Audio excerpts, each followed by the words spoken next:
Sir next जो topic है वो है नेफ्रॉन। देखिए हम लोग किडनी के बारे में बात करते हैं कि किडनी क्या करती हैं, एक्सक्रीशन का काम करती हैं और ऑस्मो रेगुलेशन का काम करती हैं। लेकिन किडनी के अंदर कुछ तो ऐसा होगा जो ये ऑस्मो रेगुलेशन और एक्सक्रीशन का फंक्शन परफॉर्म कर रहा होगा। असल में किडनी के अंदर ये दोनों फंक्शन जो स्ट्रक्चर परफॉर्म करती हैं वो है नेफ्रॉन्स।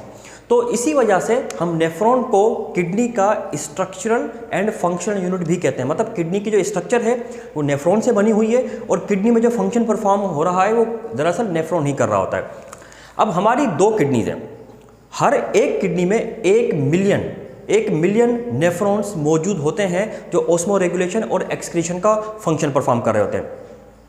यूरिन फॉर्मेशन के प्रोसेस को समझने से पहले हम लोग और किडनी के रेगुलेटरी मैकेनिज्म को समझने से पहले हमें इस नेफ्रॉन की स्ट्रक्चर को, इसमें मौजूद डिफरेंट पार्ट्स को समझना होगा। आप नेफ्रॉन की स्ट्रक्चर और इसमें मौजूद पार्ट्स को समझ लें, उसके बाद हर एक पार्ट का अगर एक एक लाइन का फंक्शन याद कर लेते हैं तो पूरा का पूरा रेगुलेटरी मैकेनिज्म ऑफ किडनी जो है ना वो आपका क्लियर हो जाता है, या यूरिन फॉर्मेशन का प्रोसेस आपका मुकम्मल हो जाएगा।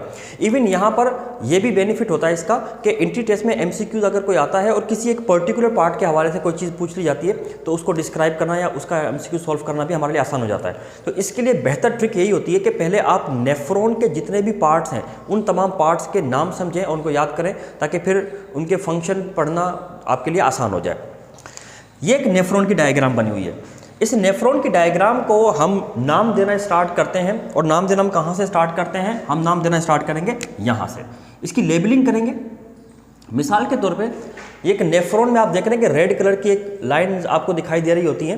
These are called afferent arterioles, यानी जो मैंने नंबर 1 लगाया है, नंबर 1 है अफेरेंट आर्ट्रियोल्स का, यह है अफेरेंट आर्ट्रियोल्स,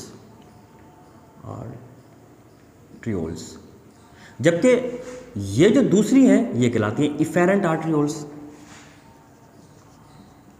ये इफेरेंट आर्ट्रियोल्स कहलाती हैं। अच्छा, अब सबसे पहले ये समझते हैं कि अफेरेंट आर्ट्रियोल्स और इफेरेंट आर्ट्रियोल्स क्या होती हैं।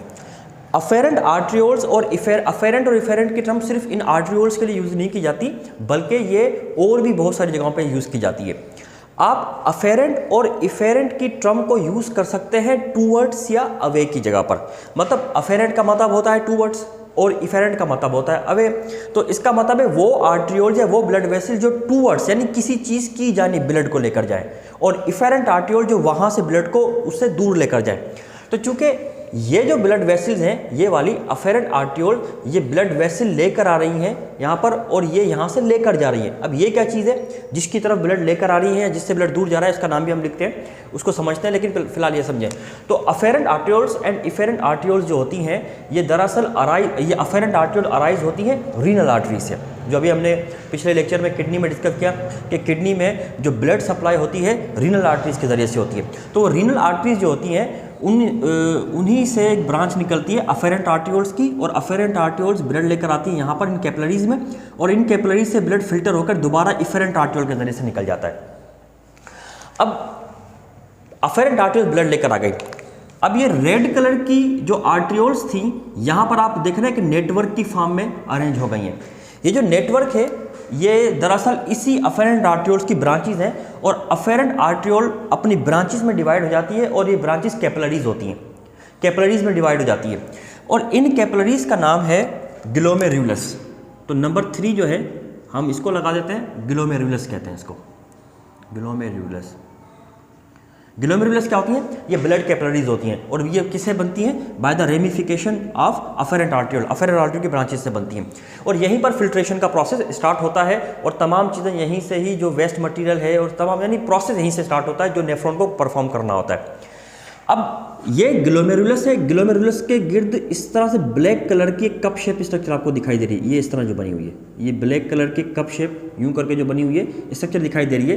दिस इज कॉल्ड नंबर 4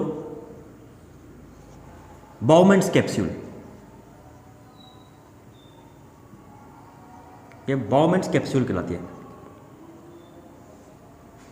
ठीक है, ये बाउमेंट्स कैप्सूल कहलाती है।